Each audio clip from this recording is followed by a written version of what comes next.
Wanadamu wa leo wameshangaza sana, tangu mitandao ya kijamii imetawala. Utu hauna tena samani, ni huruma. Utamuona mwenzako yuko kwenye shida, unaona bora umpige picha mwenzako kwenye shimo kuliko kumsaidia. Umeona bora umpige picha.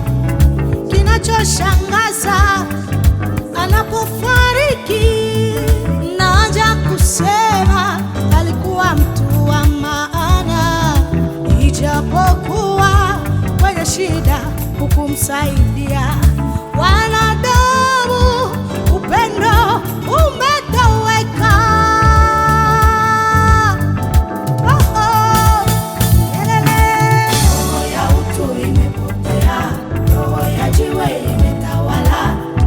Simame aiokoe dunia kwenye uchafuko. Roho ya utu imepotea, roho ya jiwe imetawala. Nani asimame aiokoe dunia kwenye uchafuko?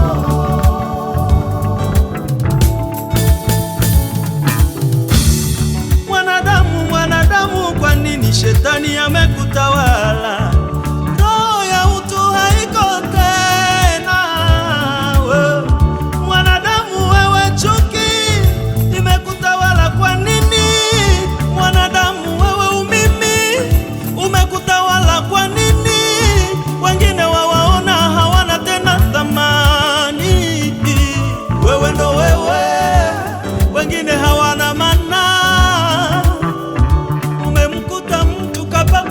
ajali barabarani, kuliko kumuokoa mpeleke hospitali. Wapiga picha eti nitaposti mitandaoni waone, TikTok, Twitter, Facebook na WhatsApp.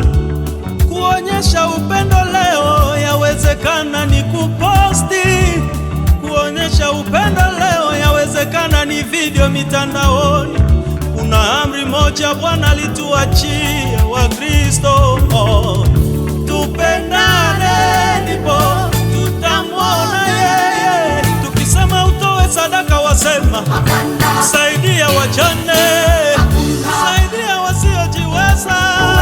Moyo wa upendo, kushiriki kazi za kanisa wasema michango kwa wasiojiweza. Basi twende tuone wenye shida.